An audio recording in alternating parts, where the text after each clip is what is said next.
조국 혁신당이 어제 조국 씨를 신임 당대표로 선출을 했습니다. 지지율을 딱 보니까 그때부터 관심이 생기더라고요. 우리나라 맞나? 진중권 교수가 한 얘기를 전달해 드리겠습니다. 박정희 유신 체제의 투표를 연상케 한다. 47년 만에 보는 장면이다. 매우 재미있다. 이분은 왜 정치하는가 물어볼 때 어떤 답변을 하실지가 정말 궁금합니다. 사면복권 됐다고 해서 그 자격이 복구되고 없던 일처럼 되는 건 아니지 않냐는 거예요. 그렇지. 중앙일보 논술위원은 이런 얘기까지 했습니다. 조국 혁신당이 아니라 조국 노동당이 아니냐. 세차 해주고 뭐 해주고 뭐 하면서 팬덤 형식으로 당을 이끌고 있는 거 아니에요. 팬덤에 의존한 정치를 어떻게 안 합니까? 이 당이 이 상황에서. 팬덤에 정치를 의존하지 않으면 설 자리가 없는데. 제 얘기 그 얘기예요.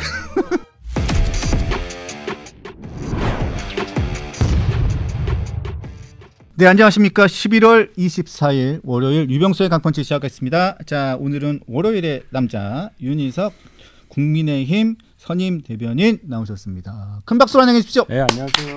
네, 주말 잘 보내셨습니까? 예. 네. 자, 바로 들어가시죠. 네. 특별하게 말씀드릴 게 있구나. 자, 지난 금요일 날 저희가 5만 명을 돌파했어요. 정말 저희 그 강냉이 선생님들의 정말 사랑 덕분에 저희가 5만 명을 돌파했습니다. 5만 명 돌파하고 또 주말에 보니까 5만 1,000명 가까이 휙 갔습니다. 그래서 저희가 이벤트를 진행을 할 예정입니다. 그래서 조만간 이벤트 내용을 저희가 공지를 할 건데요. 간단하게 말씀을 드리면 저희 고정 출연자 중에서 특히 또 강냉이 선생님들이 사랑하시고 좋아하시고 애정하시고 굉장히 또 인기가 많으신 분들만 추려서 예를 들면 윤희석 대변인, 구자룡 변호사, 예를 들면 이런 분들 애장품을 저희가 강탈했습니다. 애장품을 강탈해서 저희가 차곡차곡 지금 모으고 있습니다. 모아서 저희가 이 애장품들을 조금씩 모아가지고요. 또 저희가 또 준비하는 또 이벤트 선물이 있고요. 또 애장품들도 모으고 해가지고 그 부분들을 저기 이렇게 간단한 사인도 좀 받고 간단한 메시지도 애장품들을 가지고 오신 분들에게 다 사인을 일단 받고 메시지 받아가지고 그렇게 해가지고 추첨이나 여러 가지 이벤트를 통해 가지고 저희 그 강냉이 선생님들께 저희들이 직접 배송해드리도록 할 계획을 가지고 있습니다.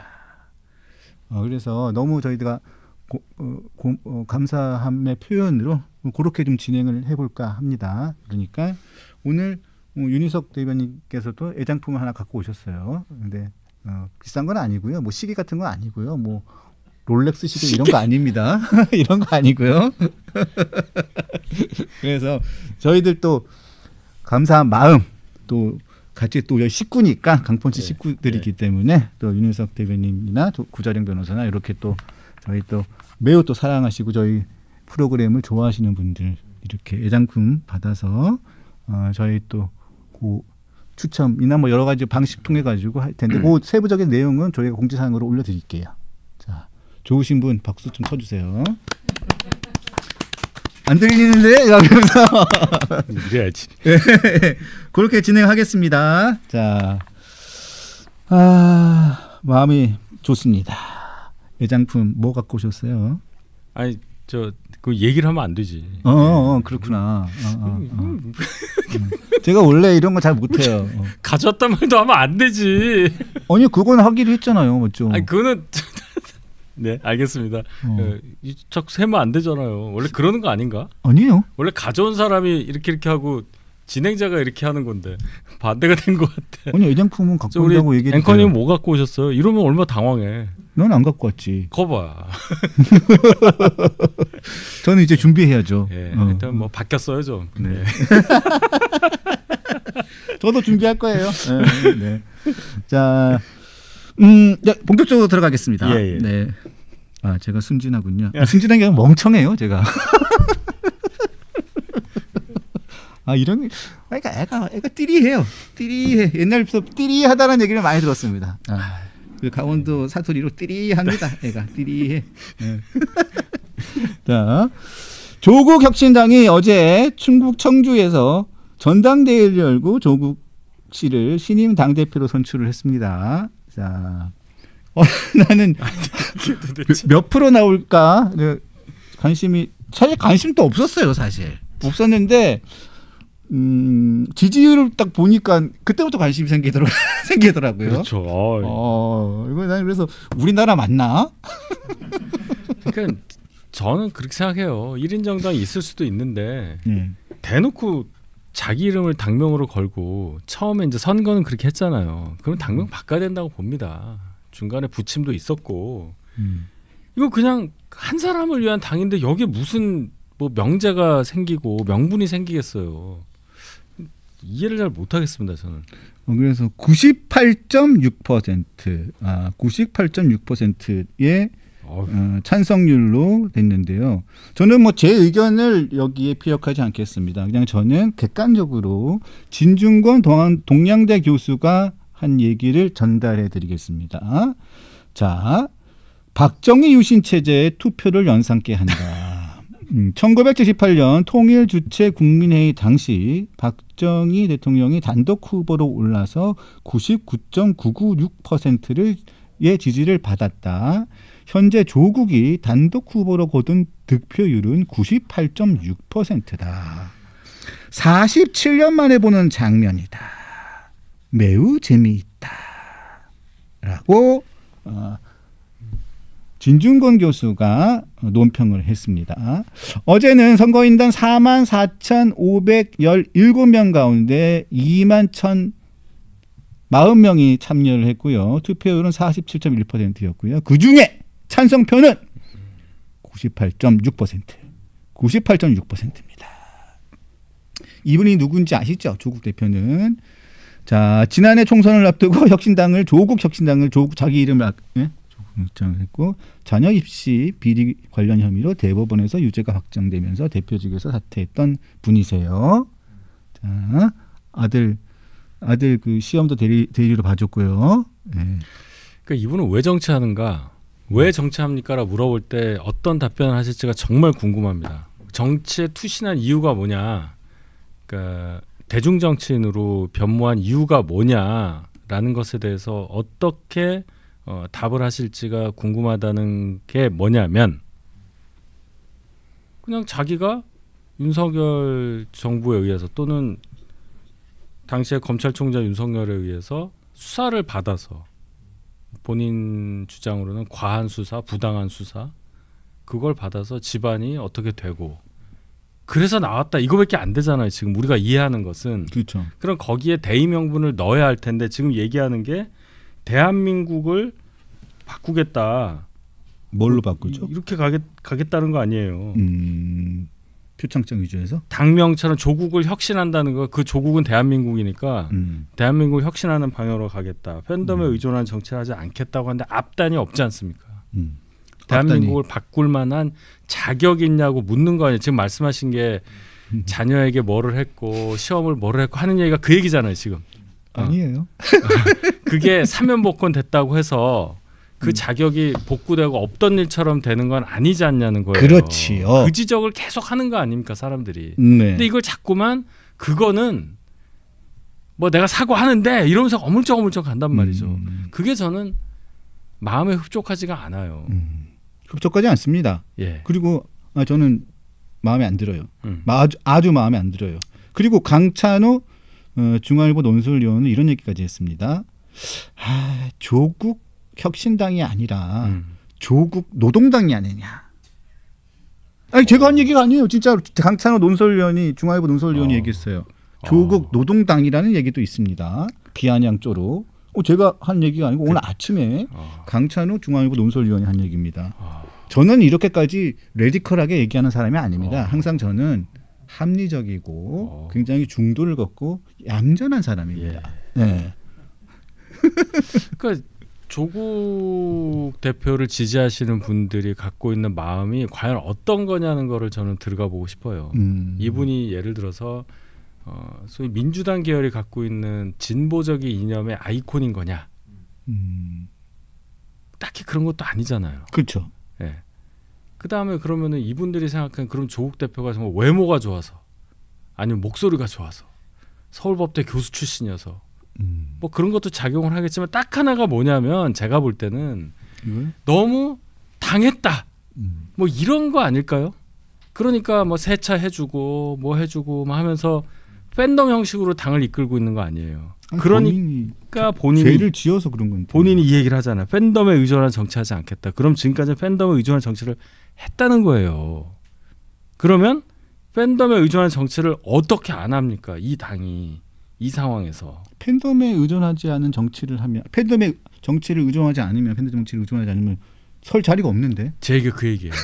그래서 앞으로 어떻게 할 건가 굉장히 저는 궁금하게 봅니다. 어떤 걸 의제 삼아서 이분이 정치적으로 계속 나갈 수 있을 것이냐. 벌써부터 언론 주목도가 떨어지죠. 조국 대표가 언론의 주목을 받을 때는 항상 재판 관련한 얘기, 그렇죠? 그거 관련한 얘기 때 어떤 반응을 하느냐, 그걸로 가장 주목을 받았고 비례대표 12석 얻을 때 그때 어떤 뭐 대항마 성격, 또 다른 대안 민주당 그 범민주당 계열에서 이렇게 왔는데 점점 이제 그러면은 이게 당이 달라지고 노선이 달라진다고 본인은 선언을 했기 때문에 민주당과 향후의 선거에서 그럼 나갈 거냐, 요 관심은 될 거예요. 어디 나갈 거냐, 누구랑 뭐 민주당이랑 어떤 관계를 할 거냐, 요 정도 외에는 할 말이 없게 되는 거죠.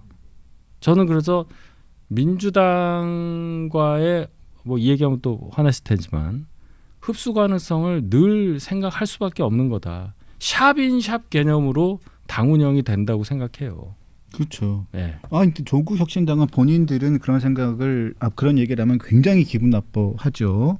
우리는 제3당 명실상부한 제3당의 위상을 갖고 있다라고 얘기하지만 누가 봐도 위성정당의 성격을 갖고 있어요. 그렇죠. 법사위 보면 알잖아요. 박은정. 네.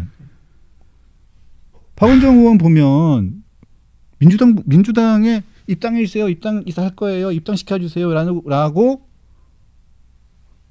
외치고 있는 것처럼 들리거든요. 솔직히 민주당과 조국 혁신당이라는 곳이 그 의원들을 섞어놓고 어느 당적인지 맞춰보라고는 모를 거예요. 모르죠. 그리고 같이 가는 건데 당수가 따로 있고 주소만 좀 달리하여 밖에 있는 거란 말입니다. 그러면 우리는 그 나머지 12분 국회의원은 그렇다 치더라도 조국이라는 정치인에 대한 아이덴티티, 정체성에 대해서는 걸고 우리가 얘기를 좀 해볼 필요가 있다는 거죠. 이분은 자꾸 아니라고 그러잖아. 다른 분들은 다 맞다고 그러는데 이분만 아니라고 그러는 거예요 지금. 근데 98.6%예요. 맞아요. 그러면은 의원 빼고 조국만 있어도 이분들은 갈 분들이야. 그렇죠. 지지표 주신 분들은. 맞아요. 그게 핵심이라는 거예요. 그리고 조국 대표 빼고 12명의 비례대표 의원들 민주당 가고 싶은 마음밖에 없을 겁니다. 저는 그렇게 생각합니다. 왜냐하면 다음번에 비례대표 또 할 수도 없고. 그렇죠. 그다음에 비례대표 정당이 또 해가지고 자기들이 공천을 받을 것이라는 보장도 없고. 그다음에 지역구로 나와가지고 조국 혁신당 간판으로 당선될 가능성도 거의 없고. 아예 내지도 않았으니까. 네. 그러면 민주당 가야죠. 그렇죠. 민주당 가가지고 어떻게 해야지. 어떻게든 간에 열심히 해서 박은정 의원이 딱 보여주고 있지 않습니까? 양문석 지었고. 네. 열심히 해가지고 가야죠.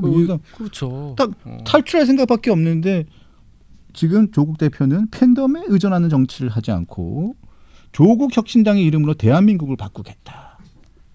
그 명분이 없다는 거예요. 명분이. 민주당으로 가겠다 이런 의미인가요? 명분이 없어요. 그 정치를 왜 하시는 것에 대한 질문을 했을 때 어떤 명분을 갖고 내가 내가 부당한 수사당해서 우리 가족이 다 힘들었거든. 그래서 난 정치에 이 얘기밖에 못 한다는 얘기입니다. 근데 그게 어떻게 명분이 돼요? 그렇습니다. 명분이 안 되잖아. 네. 예. 자, 그런데 조국 대표가 당선 직후에 지방선거 기획단을 꾸렸습니다. 그리고 지방선거 준비에 매진을 하겠다. 그러면서 본인도 최근에 인터뷰를 쭉 하면서 서울시장 또는 부산시장 또는 국회의원 보궐선거 등 뭐 어떤 선거든 간에 내년에 치러질 선거에 본인이 출마를 하겠다는 취지의 얘기를 수차례 했습니다. 네. 자, 어느 선거에 나갈 가능성이 크다고 보십니까? 서울시장 같아요. 서울시장 나와서 3등 하려고요? 민주당하고 뭔가를 하려고 하겠죠. 그러니까 이분은 2030년 대선을 생각하고 이렇게 되겠죠 아마. 범민주당 진영에 자기를 빼고 다음 대선에 나갈 사람이 누가 있는가를 뽑아보면 김민석, 정청래 뭐 이런 분들 생각날 거 아니에요. 그럼 본인 생각엔 내가 제일 낫다라고 생각할 거예요 아마. 그렇겠죠. 본인은 그렇겠죠. 그 울타리를 이렇게 열고 그러니까 나를 사면복권 시켜준 거 아니야? 뭐 이렇게 이제 될 겁니다. 그 전초전으로 서울시장 선거에 나가서 존재감을 드러내는데 지금 이 상태에서 오세훈이라는 현 시장에 맞설 만한 그런 걸출한 인물이 민주당에 없다고 한다면 그럼 나 아니야라는 생각할 거란 말이에요. 본인 생각에는. 네. 이제 그렇게 간다는 얘기죠. 근데 민주당이 과연 그렇게 보겠냔 말이에요. 그렇죠. 부산시장 선거 얘기도 나오기도 하고 또 부산시장에 혹시라도 전재수 장관이 나가면 그 자리가 부산이 비니까 부산 남구죠. 네. 그 지역이 비니까 부산 그 지역 북갑. 그 지역도 생각도 하고 있는 것 같고 아예 호남을 갈까? 그러다 보면 죽도 밥도 안 된다라고 우리 동네 아저씨가 얘기를 하시는 경우도 있는데 갈 수 있는 데가 없죠. 예를 들어서 부산에 지역구 국회의원 갈 수는 있을 것 같아요. 근데 그 선거가 과연 6월에 있겠느냐. 제가 규정을 보니까 6월에 늘 있는 지방선거 관련한 규정을 보니까 6월에 실시되는 지방선거와 같이 국회의원 재보궐선거가 있으려면 4월 30일 이전에 사퇴해야 돼요. 그 사유가 발생해야 된다 이렇게 돼 있더라고요. 근데 지난번 지방선거 6월 1일 했잖아요. 그때 후보 등록 기간이 5월 12일, 13일 이틀이었어요. 그러면 제가 전재수 장관이라면 시간 끌죠? 사퇴 시한 4월 30일 넘겨서 5월 뭐 6, 7일에 해도 되잖아. 그리고 후보 등록하면 되는 거 아니에요. 그렇죠. 이번에 6월 3일이니까 더 뒤로 가겠네. 그렇죠. 그래서 보궐선거를 없애버려야지. 왜냐하면 내가 부산시장 선거 나갔는데 부산시 보궐선거에 자기 보궐선거 하나 있는데 막 조국 나오고 뭐 예를 들어서 국민의힘에서 센 후보가 나오면 여기가 흐트러지잖아요.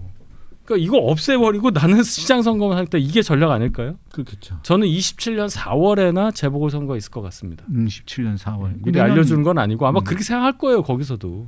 보궐선거의 요인을 없애고. 예. 없애고요. 예. 경기도도 마찬가지예요. 만약에 추미애 의원이 후보가 된다는 전제하에 하남에 뭐 하려고 선거를 만들어.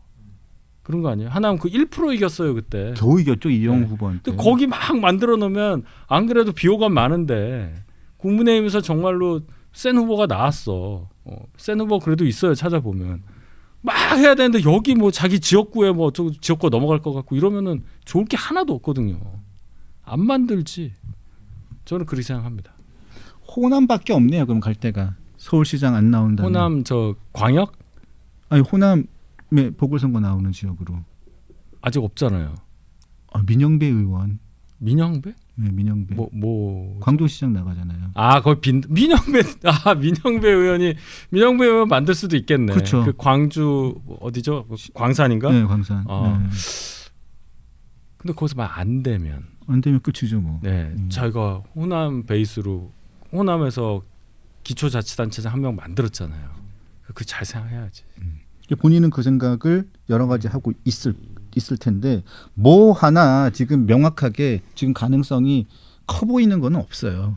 지금 뭐 여론조사 쭉 보면 뭐 서울시장 여론조사 뭐 하나 가지고 모든 것을 재단할 수는 없습니다만 최근 여론조사 보면 뭐 그렇게 조국 대표의 파괴력이 있어 보이지도 않고 이제 지치죠. 이분이 각광을 받은 게 처음에 문재인 정권 때 커피 들고 나오면서 민정수석 할 때인데 19년에 완전히 이미지 다 망가진 거 아닙니까? 19년이 언제예요? 우리 패스트트랙 나온 그 해예요.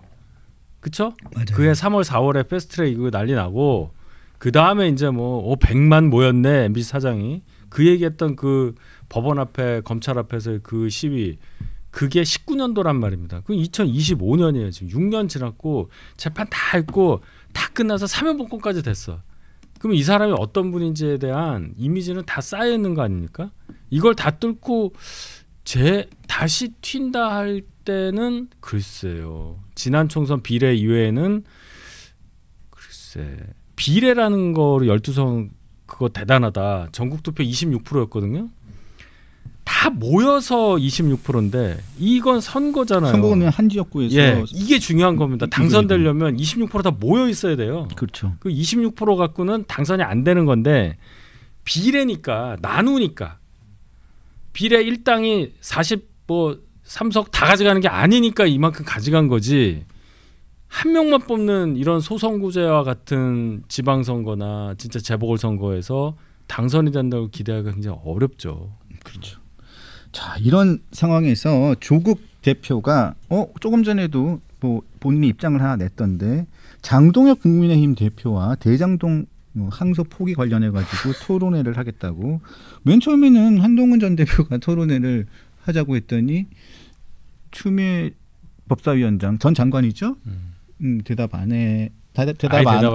안 했고 박범계 전 장관, 박범계 지금 의원이죠. 할 듯하더니 말을 못 알아먹네요. 뭐 이러더니 쓸데없이 도망가고 그다음에 조국 전 장관 또 도망갔어요. 그러더니 갑자기 장동혁 대표한테 하자고 해가지고 장동혁 대표가 하자고 했죠. 이제 둘이 한다네요. 그리고 장동혁 대표 역제 안 했잖아요. 정청래 대표도 같이 하자. 근데 정청래 대표 대답 안 하고 둘이 하는데 이렇게 되면 어떻게 되냐? 원래 하려면 한동훈 전 대표와 한동훈 전 대표와 정성호, 그러니까 한동훈 전 69대 법무부 장관과 71대 현 정성호 장관이 해야 되는 게 맞잖아요. 원래 그게 맞는데. 근데 그럼 한동훈의 대타는 장동혁이고 정성호의 대타는 조국이에요? 이게 재미가 없을 것 같아요. 그때 참 일단은 이렇게라도 한번 토론을 해보는 것도 괜찮을 것 같은데요. 안 하는 것보단 나아요. 안 하는 게 나을 것 같은데. 안 하는 것보다 나아요? 뭘로 싸울 거예요 이게? 자기 일이 아닌데 지금 이 이슈에 있어서. 제가 보기에는 여기선 또 조국은 또 계속 내란 얘기하겠죠. 대장동 얘기해야 되는데. 그러면 이렇게 됩니다. 장동혁 대표가 한동훈 전 대표의 논리를 갖다 차용해서 조국 대표를 공격해야 돼요. 그렇게 돼요. 그 상황이 돼요. 이걸 왜 받았나 모르겠어. 그렇게 견제하는 한동훈 전 대표의 생각을 본인 입으로 해야 된다니까. 왜냐면 이게 진실이니까, 진리고. 조국 전 대표가 이상한 얘기 했잖아요. 그 그 부패재산 몰수 특례법 관련해서 그 6조 1항에 있는 그 규정을 오독했잖아요. 오독했죠. 오독하고 오해해서 메시지를 잘못 낸 거 아닙니까? 그거를 막 공격한 거 아니에요? 한동훈 전 대표가. 그 얘기를 똑같이 해야 된다니까? 그렇죠? 그렇죠. 근데 장동혁 대표 입장에서는 지금 굉장히 약간 좀 당내에서 좀 입장이 좀 수세에 몰려 있는 부분도 있으니까 이 부분이 그래도 다른 상황에서 특별한 이벤트가 없는 상황이기 때문에 그래도 뭐 정청래 대표하고 하는 게 제일 좋겠지만 그래도 조국 대표라도 붙잡고 토론회를 하면 안 하는 건 낫겠죠. 기본적으로. 격이 안 맞잖아요. 예? 격이 안 맞잖아요. 그런 부분도 있긴 있네요. 법무부 장관 한 사람끼리 하든지 이 리그에 지금 장동혁 대표가 낄 만한 그런 자격 요건이 맞나 모르겠어요. 어떻게 당대표격으로 보면 이게 많이 기울고 그러니까 장동혁 대표가 당연히 그래도 제1야당인데 이런 거 할 때냐는 거고 이분하고 얘기를 하더라도 현 장관하고 해야죠. 현 장관하고 장 대표는. 아니면 장관끼리 지금 얘기하면서 공소 취소나 항소 포기 뭐 이런 얘기해야 될 때 판사 출신이라고는 하지만 뜬금없잖아요. 그렇지 않습니까? 지금 법무부 장관들끼리 싸우는 리그잖아요. 이게 지금. 법장 리그란 말이에요. 이게. 법장 리그. 맞습니다. 일단 뭐 근데 하지만 뉴스를 보도하는 입장에서는 뭐라도 해라. 누구라도 좀 해라. 그래야 뉴스가 된다. 뉴스거리가 그렇게 없나? 없어요. 사실 그래요. 없어. 부산 가셨는데 어떻게 되는지 뉴스가 별로. 뉴스거리가 없어서 그러니까 뭐라도 좀 하세요.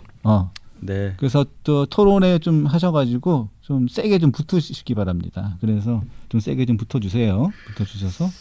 네. 어느 방송사가 이걸 하려고 할지 모르겠네. 이거요? 이거는 그냥 어떤 방송사든지 합니다. 뭐 옳은 소리? 예? 아니 어디든지 해요 이거. 그래요? 네, 합니다.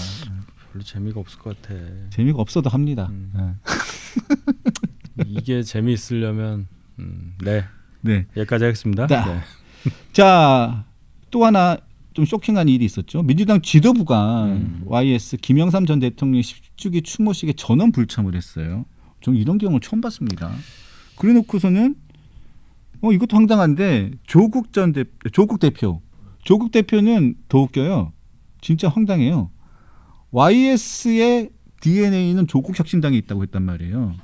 근데 조국 혁신당도 안 갔어요. DNA는 자기한테 있다면서 왜 추모식은 안 가? 이거 말 따르고 행동 따르고 아무 말이나 막 하는 것 같아요. 네. 나는 정말 좋은 거 다 갖다 붙이겠다는 거 아니에요?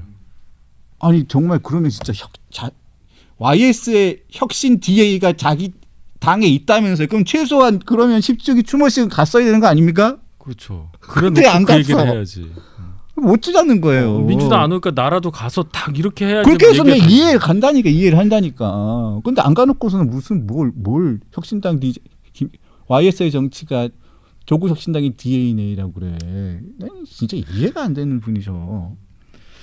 그래서 YS 차남인 김영삼 대통령 기념전 이사장이 민주당을 향해서 이런 짓거리를 하니 당신들이 개딸과 김어준의 아바타라고 하는 것이야 라고 하면서 맹비난을 했습니다. 그렇죠. 이거 어떻게 보십니까? 일단 김영삼 전 대통령 관련해서는 지금 현재 민주당이 김대중 전 대통령과 가까운 분들이라고 할 때 연합을 했었잖아요. 그 전두환 정권 한 40년 된 얘기 민추협이라는 거 있었잖아요. 민주화 추진 협의회. 그것 통해서 민주화를 이루어서 85년 총선에 신한민주당이라는 신민당이라는 당이 이렇게 다시 제도권에 들어오고 하면서 결국 87년 개헌 통해서 정치권으로 다시 복귀를 했단 말이에요. 두 분이.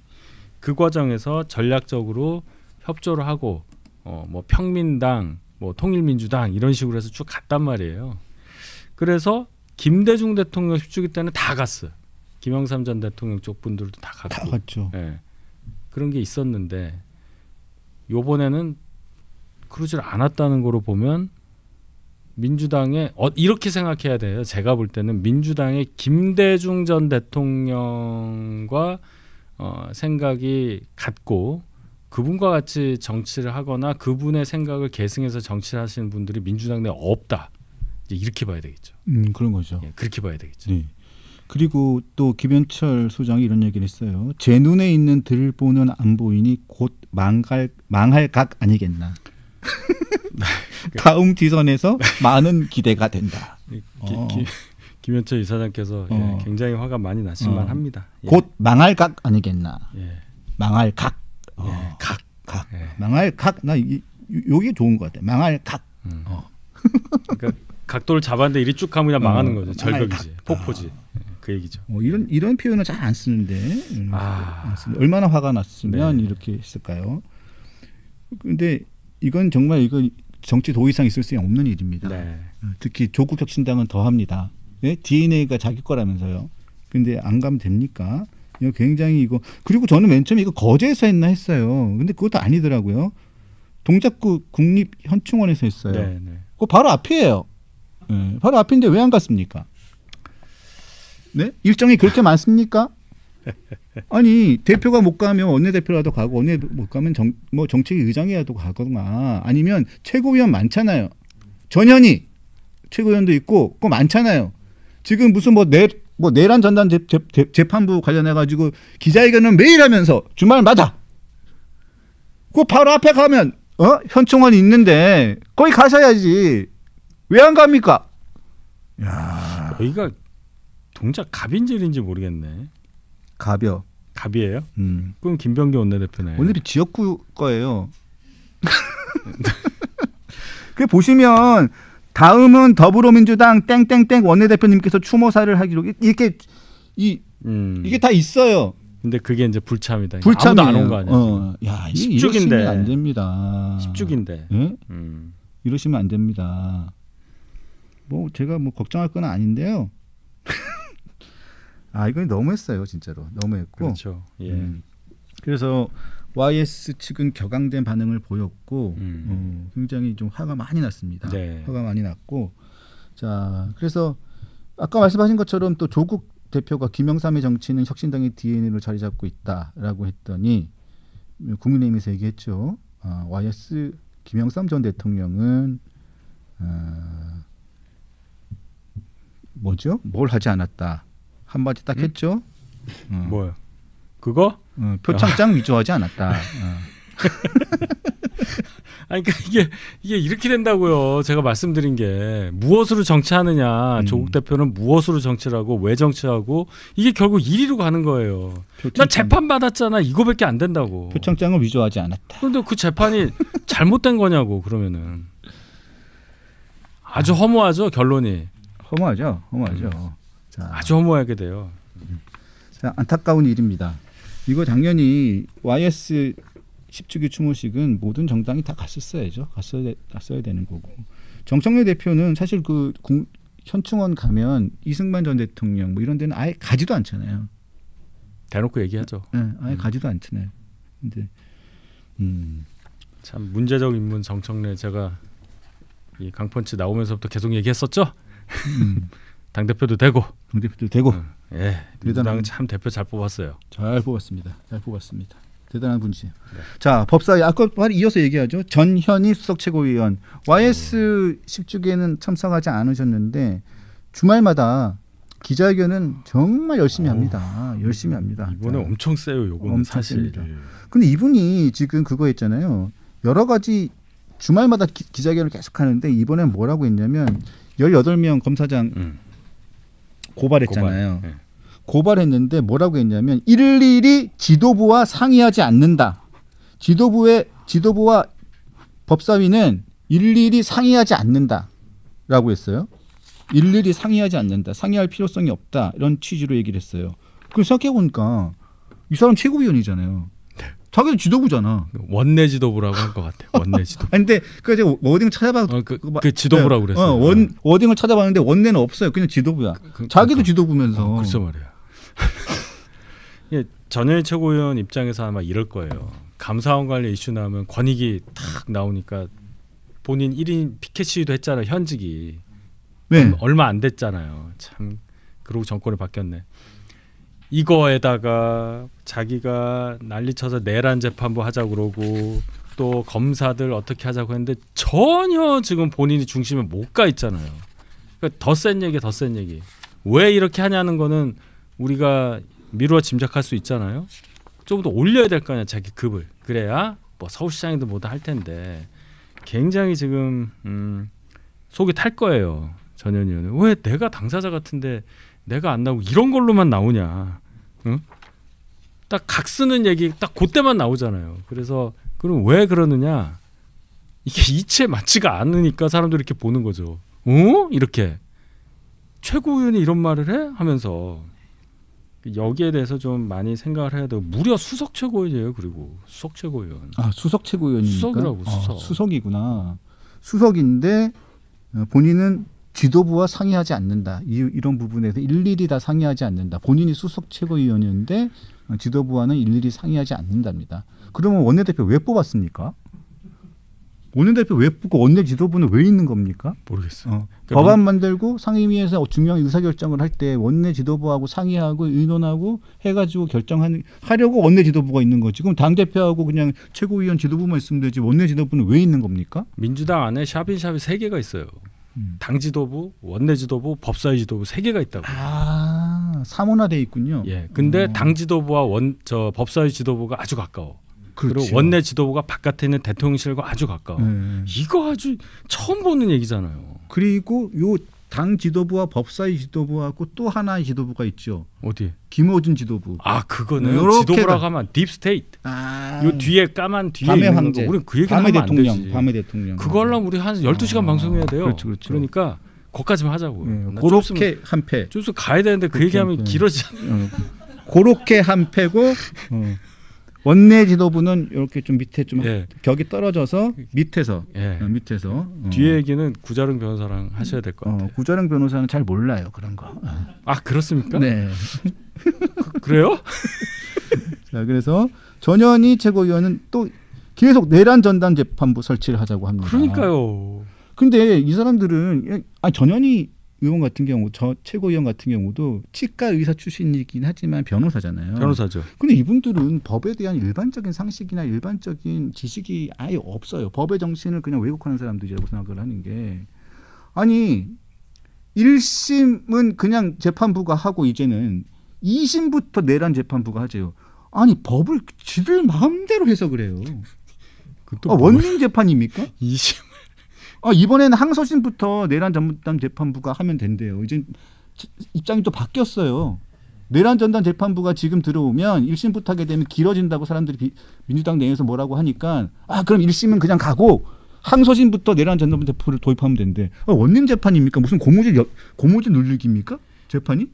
그러니까 우리가 이제 사법부 시스템이 이분들의 이 얘기에 대해서 우리가 계속 공격을 하는데 역으로 생각해서 왜 이러느냐 생각을 해보면 이분들이 정권이라는 게 유한하다는 걸 너무 잘 알고 있는 거예요.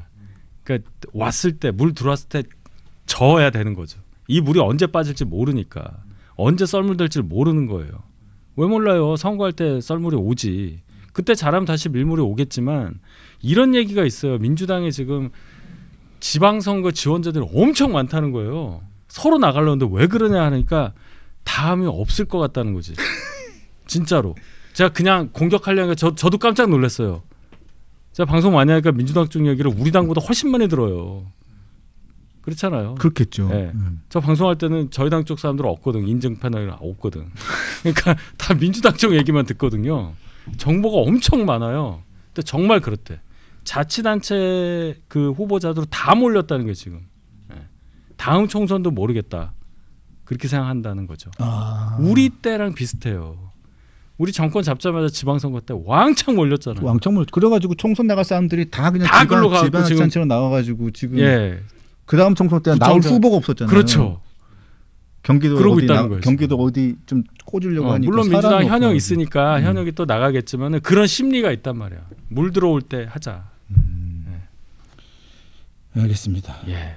이제 법적인 문제는 구자령 구자령 변호사와 함께 알겠습니다. 자, 하여튼 오늘도 월요일에 아침을 열어주셔서 다시 한번 감사드립니다. 네, 자 감사합니다. 지금까지 감사합니다. 윤희석 대변인과 함께했습니다. 감사합니다. 감사합니다.